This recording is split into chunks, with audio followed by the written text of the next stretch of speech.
আসসালামু আলাইকুম সম্মানিত ভিউয়ার্স ও শিক্ষার্থীবৃন্দ, চলে এলাম আমার আর টেক সলিউশন ভিডিও চ্যানেলের আরেকটি নতুন ভিডিওতে। সবাইকে স্বাগত জানাচ্ছি। আজকের ভিডিওতে আমি যে বিষয়টি নিয়ে কথা বলবো সেটা হলো নবম শ্রেণীর তথ্য যোগাযোগ প্রযুক্তির অ্যাসাইনমেন্টের সমাধান কি হবে সেই বিষয়টি নিয়ে। সম্মানিত ভিউয়ার্স ও শিক্ষার্থীরা, তোমরা যদি আমার এই চ্যানেলে নতুন হয়ে থাকো অবশ্যই আমার এই চ্যানেলটি সাবস্ক্রাইব করবে এবং পাশে থাকা বেল আইকনে ক্লিক করবে।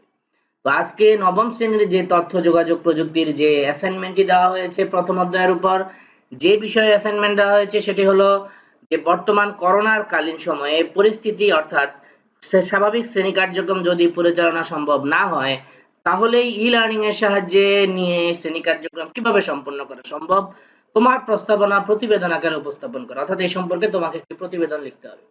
আর প্রতিবেদনের মধ্যে যে পয়েন্টগুলো তোমাকে উল্লেখ করতে হবে সেটা হলো ভূমিকা, করোনাকালে স্বাভাবিক শ্রেণী কার্যক্রম চালু না রাখার যৌক্তিকতা, ই লার্নিং এর ধারণা, ই লার্নিং এর সুবিধাসমূহ, ই লার্নিং বাস্তবায়নের ক্ষেত্রে চ্যালেঞ্জ সমূহ, ই লার্নিং এর মাধ্যমে কাঙ্ক্ষিত দক্ষতা অর্জন, স্বাভাবিক সময়ে শিক্ষায় সহায়তা হিসেবে ই লার্নিং এর সম্ভাবনা এবং উপসংহার। চলো এবার আমরা একে একে প্রত্যেকটা পয়েন্ট আলোচনা করে দেখি কি লেখা যায়।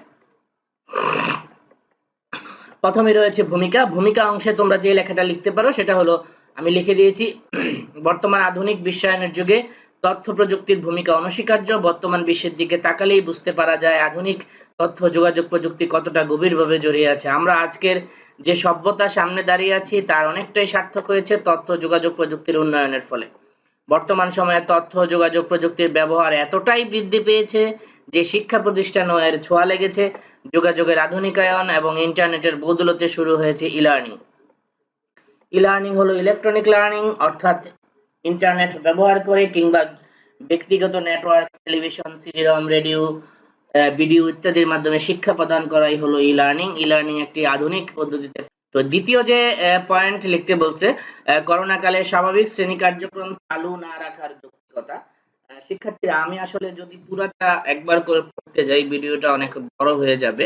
আমি ভিডিওটা খুব বড় করতে চাচ্ছি না। তোমরা এই লেখাটা দেখে নাও, প্রয়োজনে এই লেখার একটা স্ক্রিনশট নিয়ে নিতে পারো। লেখাটা পজ করে স্ক্রিনশট নিয়ে নিতে পারো যাতে তোমার পরবর্তীতে দেখতে সুবিধা হয়। এই জন্য আমি আর আসলে পুরাটা পড়ছি না। পুরাটা পড়তে গেলে আসলে ভিডিওটা অনেক বড় হয়ে যাবে।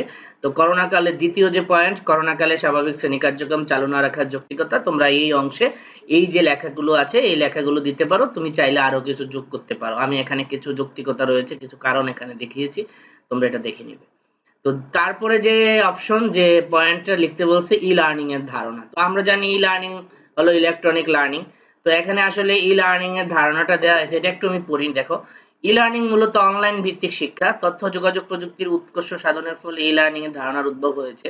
ই লার্নিং এর ইতিহাস আমাদের জন্য একটি গুরুত্বপূর্ণ অধ্যায়। 1999 সালে ই লার্নিং শব্দটি প্রথমবার মতো এলিয়ট মেসি ডিজনি ওয়ার্ল্ডে টেকলান্ড সম্মেলনের সময় উল্লেখ করেছিলেন। এরপর ওহিও স্টেট বিশ্ববিদ্যালয়ের অধ্যাপক সিডনি প্রেসি প্রথমবারের মতো বৈদ্যুতিক লার্নিং মেশিন তৈরি করেন। কিন্তু তারও আগে 1728 সালে কার্ল ফিলিপস ইমেলের মাধ্যমে দূরবর্তী লার্নিং কোর্স চালু করেছিলেন।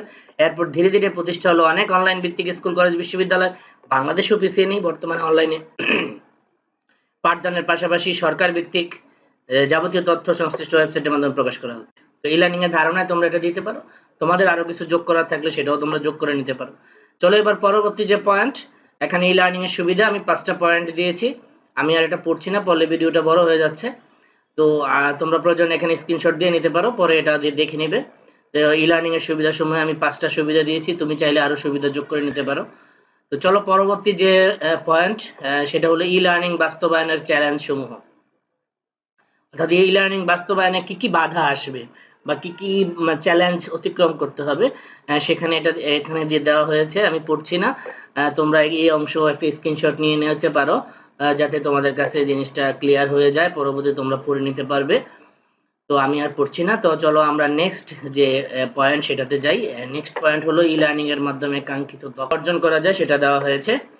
এখানে আমি একটু 4টা দক্ষতা দিয়েছি, তোমরা দেখে নিতে পারো। তুমি যদি আরো কোনো দক্ষতা অর্জন করতে চাও সেটাও লিখে নিতে পারো। চলো পরবর্তী পয়েন্টে যাই। স্বাভাবিক সময়ে শিক্ষার সহায়তা হিসাবে ই লার্নিং এর সম্ভাবনা। আমরা যখন পরিস্থিতি স্বাভাবিক হবে, করোনার আল্লাহর রহমতে যদি কোনোদিন থেমে যায়, করোনা যখন থেমে যাবে, তখন আমরা যখন স্বাভাবিক সময় বলতে হচ্ছে যে আমার আবার শিক্ষা প্রতিষ্ঠান খুলবে, স্টুডেন্টরা আবার স্কুলে যে ক্লাস করবে ওই সময়টার কথা বলা হচ্ছে। তো সেই সময় এই লার্নিং এর সম্ভাবনা কতটুকু সেই বিষয়ে এখানে লেখা হয়েছে, তোমরা স্ক্রিনশট নিয়ে নিতে পারো বা পড়ে নিতে পারো। আমি পড়ছি না, ভিডিওটি লম্বা হয়ে যাওয়ার কারণে। তারপরে সর্বশেষ উপসংহারের অংশে তোমরা এই অংশটি পড়তে পারো। এই জায়গাটি তোমরা আমি যে লেখাটি লিখে দিয়েছি এটা তোমরা যুক্ত করে নিতে পারো, বা তোমাদের মতো করে যদি তোমরা সাজাতে পারো সেটাও সাজিয়ে নিবে। তো এতক্ষণ আমাদের সাথে থাকার জন্য সবাইকে